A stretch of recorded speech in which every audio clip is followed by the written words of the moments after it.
Shalom semuanya, kita lanjutkan untuk studi Bible ini pagi ini dengan bacaan dari Roma pasal 2 ayat 1 sampai ayat 29. Roma pasal 2 ayat 1 sampai ayat yang ke-29. Roma pasal 2.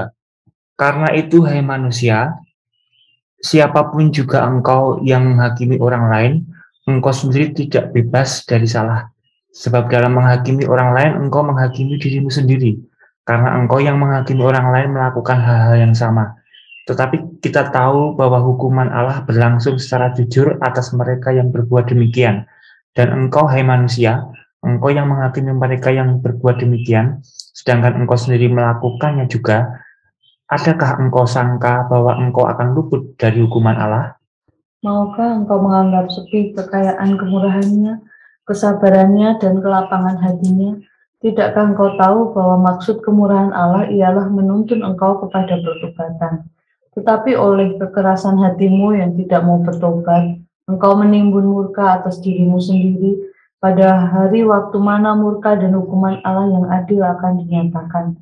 Ia akan membalas setiap orang menurut perbuatannya, yaitu hidup kekal kepada mereka yang dengan tekun berbuat baik, mencari kemuliaan, kehormatan, dan ketidakbinasaan, tapi murka dan geram kepada mereka yang mencari kepentingan sendiri, yang tidak taat kepada kebenaran, melainkan taat kepada kezaliman.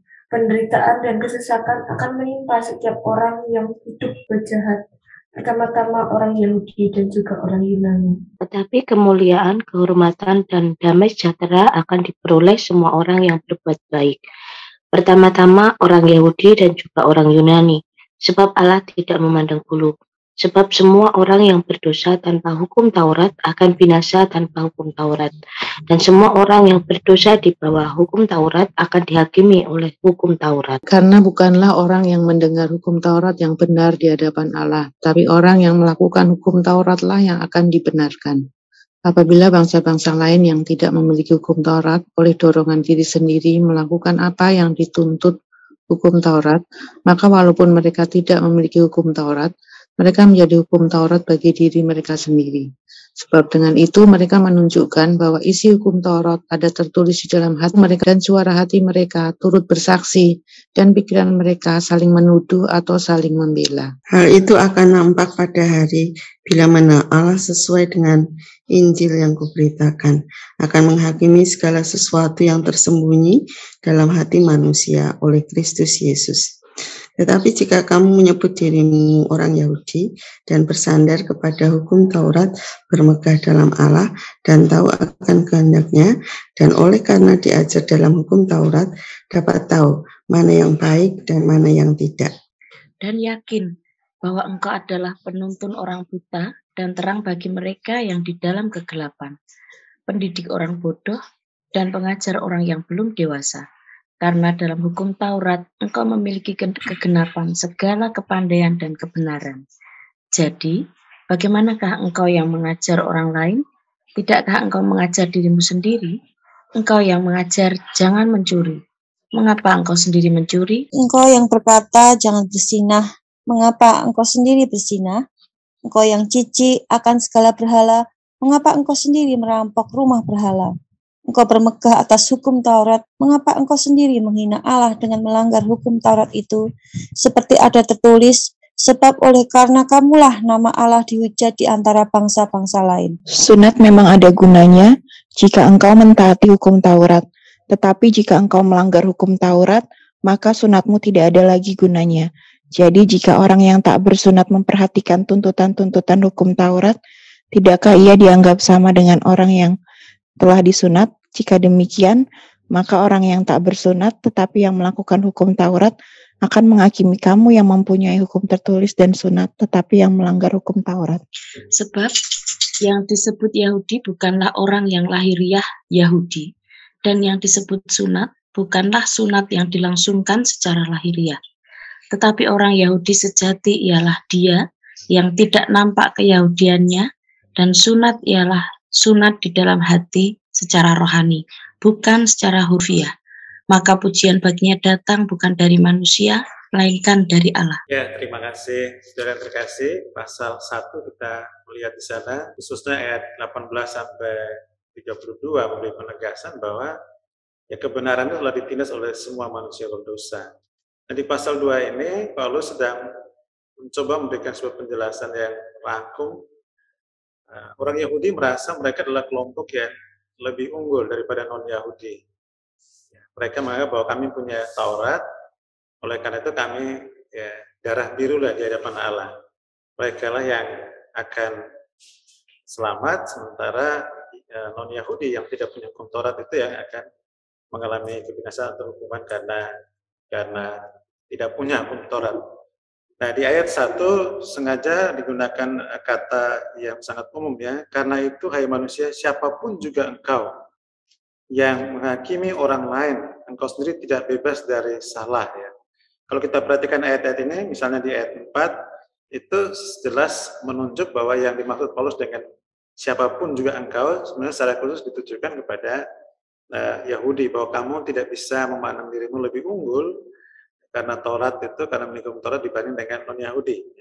Karena prinsipnya bahwa dikatakan, maukah engkau menganggap sepi kekayaan kemurahannya, kesabarannya dan kelapangan hatinya? Tidakkah engkau tahu bahwa maksud kemurahan Allah ialah menuntun engkau kepada pertobatan, tetapi oleh kekerasan hatimu yang tidak mau bertobat, engkau menimbun murka atas dirimu sendiri pada hari waktu mana murka dan hukuman Allah yang adil akan dinyatakan. Ia akan membalas setiap orang menurut perbuatannya. Jadi sesungguhnya ya, klaim orang Yahudi dengan Tauratnya bahwa dia punya supremasi, punya keunggulan lebih daripada orang non-Yahudi karena punya hukum Taurat itu tidak berdasar sama sekali. Allah menghendaki supaya semua orang hidup benar, dan kalau memang memiliki hukum Taurat maka harus hidup konsisten sesuai dengan ajaran itu. Tetapi harus diingat bahwa Allah akan menghukum semua manusia tanpa memandang yang satu lebih unggul daripada yang lain ya. Dikatakan di ayat 19, penderitaan dan kesesakan akan menimpa setiap orang yang hidup berbuat jahat, pertama-tama orang Yahudi dan juga orang Yunani. Tetapi kemuliaan, kehormatan dan damai sejahtera akan diperoleh semua orang yang berbuat baik, pertama-tama orang Yahudi dan juga orang Yunani. Sebab Allah tidak memandang muka. Jadi sesungguhnya ya, di hadapan Allah itu semua golongan manusia itu sama saja, dan bahwa yang dikehendaki Tuhan adalah pertobatan bagi semua golongan itu, karena itu yang akan membawa keselamatan. Allah tidak memandang bulu, dikatakan dalam ayat yang 11 itu. Nah, mengapa bisa jadi demikian? Karena sesungguhnya yang punya hukum Taurat maupun tidak punya hukum Taurat, dalam diri mereka itu semuanya ada hukum. Dikatakan di ayat 12 sampai 16 itu, bila orang punya Taurat tapi tidak sesuai dengan Taurat yang dimiliki, ya sebenarnya itu menjadi dasar alasan menghukum dia. Sebaliknya yang tidak punya hukum Taurat tetapi punya norma sendiri, maka dikatakan itu menjadi ukuran bagi dirinya. Atau tidak punya hukum Taurat tapi hidup mengikuti hukum Tauratnya orang Yahudi, hal itu akan menjadi norma baginya. Faktanya bahwa semua tidak berdaya untuk melakukan kebenaran hukum Taurat itu. Entah dia memiliki hukum tertulis sendiri, atau dia memberlakukan hukum Taurat orang dalam dirinya, atau dia punya norma sendiri yang dia andalkan atau unggulkan. Dan ini menjadi bukti bahwa ya, semua golongan manusia itu, Yahudi maupun non-Yahudi, sama-sama orang berdosa di hadapan Allah, dan Allah menghendaki pertobatan bagi kedua golongan itu. Tanpa pertobatan maka akan dihukum. Dan ayat 16 dikatakan, hal ini nampak pada hari bila mana Allah sesuai dengan Injil yang kuberitakan akan menghakimi segala sesuatu yang tersembunyi dalam hati manusia oleh Kristus Yesus. Jadi yang terkasih, bagian pertama dari ayat 1 sampai 16 yang menegaskan kepada pembaca Romawi bahwa sadari Yahudi maupun non-Yahudi di hadapan Allah sama-sama orang berdosa, dan Tuhan menghendaki pertobatan dari semua umat manusia berdosa itu, karena tanpa pertobatan maka sama-sama akan dihukum oleh Allah. Entah dia punya hukum Taurat atau tidak punya hukum Taurat, Allah menghukum semua manusia berdosa.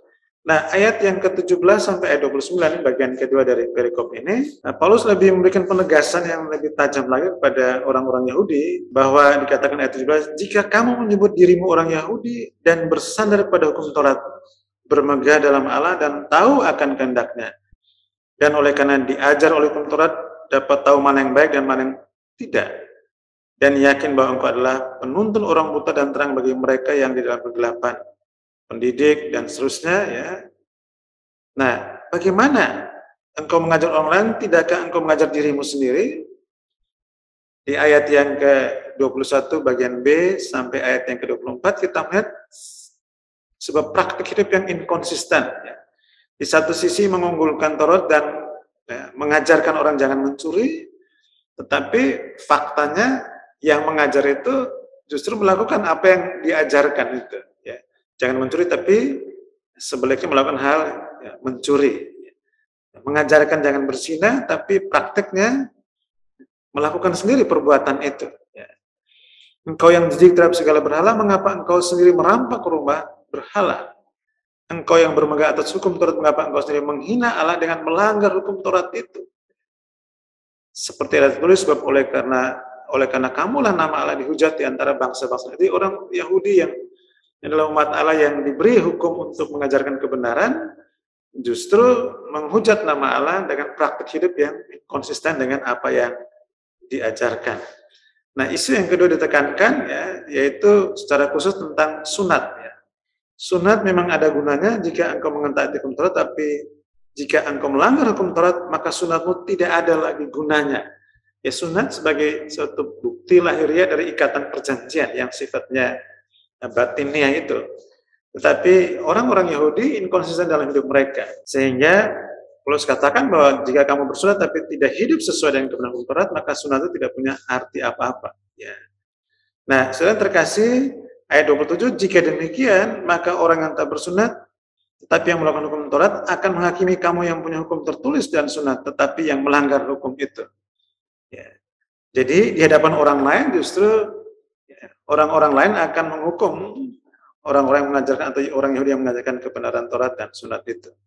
Ayat 28, sebab yang disebut Yahudi bukanlah orang yang lahiriah Yahudi, dan yang disebut sunat bukanlah sunat yang dilangsungkan secara lahiriah. Jadi kita melihat di sini bagaimana Paulus mengajarkan orang-orang Roma ini untuk mengerti secara mendalam tentang kebenaran yang Allah kehendaki, yaitu, ya, bukan kebenaran sifatnya di permukaan yang lahiriah, yang artifisial, tetapi secara hakikinya. Ayat 29 dikatakan, tetapi orang Yahudi sejati ialah dia yang tidak nampak keyahudiannya, dan sunat ialah sunat di dalam hati secara rohani, bukan secara hurufiah. Maka pujian baginya datang bukan dari manusia, melainkan dari Allah. Di bagian kedua ini, Paulus sedang menegaskan bahwa di hadapan Allah semua golongan manusia sama saja, yaitu orang berdosa, dan ketaatan hurufiah itu terhadap Taurat dan kewajiban sunat tidak menyelamatkan orang Yahudi itu atau manusia itu dari dosa. Karena yang dikehendaki Allah ialah menjadi manusia rohani, ya, sunat secara rohani. Nah, setelah yang terkasih, dari dua bagian yang kita bisa mendapatkan amanat teks. Yang pertama, bahwa di hadapan Allah semua golongan manusia itu sama saja, itu orang berdosa. Dan Allah, yang kedua, Allah menghendaki manusia berdosa itu bertobat dan menjadi manusia rohani. Apa yang perlu kita pikirkan, perlu kita aplikasikan hari ini dan hari ke depan? Yang pertama, kita perlu mengevaluasi diri kita.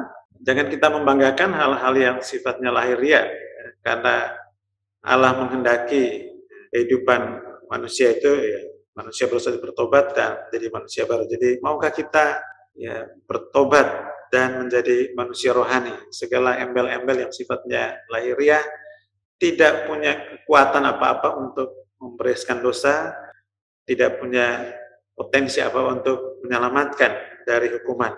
Hanya dengan menaruh iman percaya kepada Kristus sebagai Tuhan dan Juru Selamat dan mau bertobat di hadapannya, maka akan memperoleh pengampunan dosa, hidup yang kekal, menjadi manusia baru.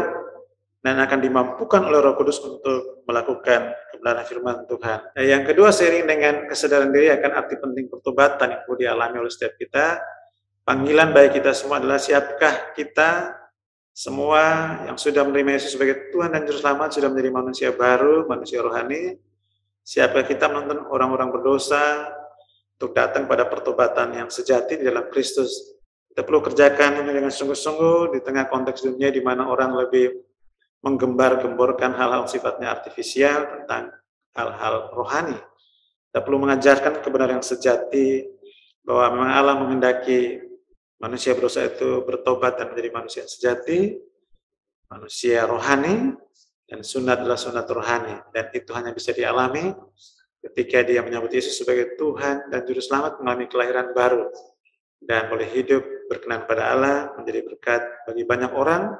Dan inilah yang akan mendatangkan pujian baginya, bukan dari manusia, melainkan dari Allah. Selamat mempraktekkan hidup menjadi manusia baru, dan menuntun banyak orang datang pada Kristus Tuhan dan Juru Selamat. Tuhan memberkati kita semuanya. Amin. Ya, kita siap semua menjadi manusia rohani. Kita akan responi dengan nyanyikan, ya Roh Kudus, berhembuslah sekarang, dan biarlah hati kita terus dipenuhi dengan Roh Kudus.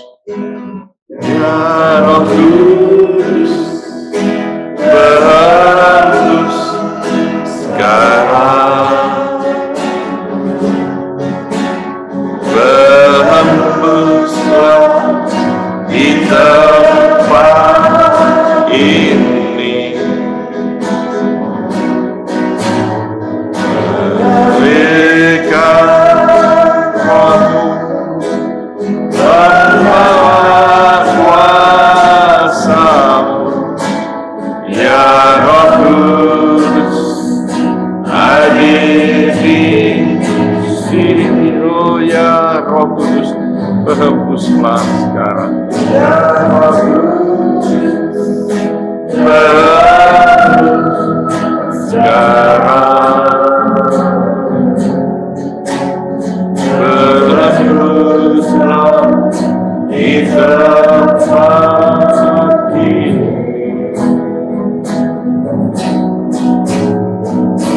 Mengalihkan membawa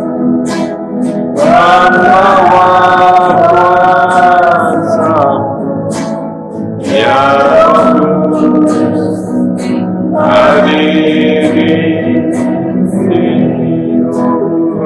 urapilah,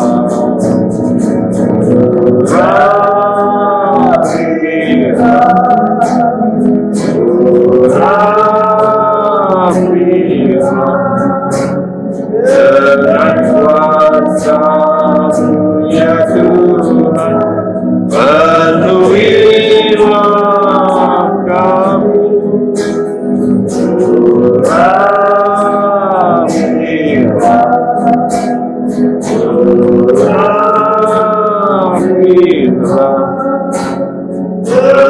berhembuslah, mengalirkan segala urapilah Yesus, urapilah,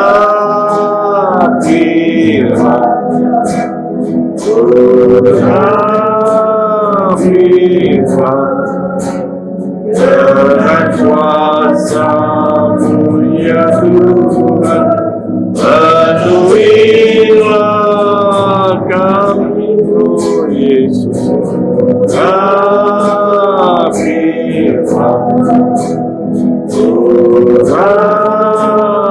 urapilah, berhembuslah, mengalirlah segala,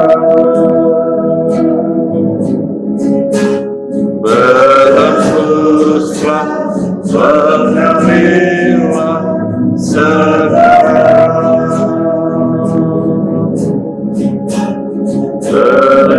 berhembuslah, mengalirlah segala.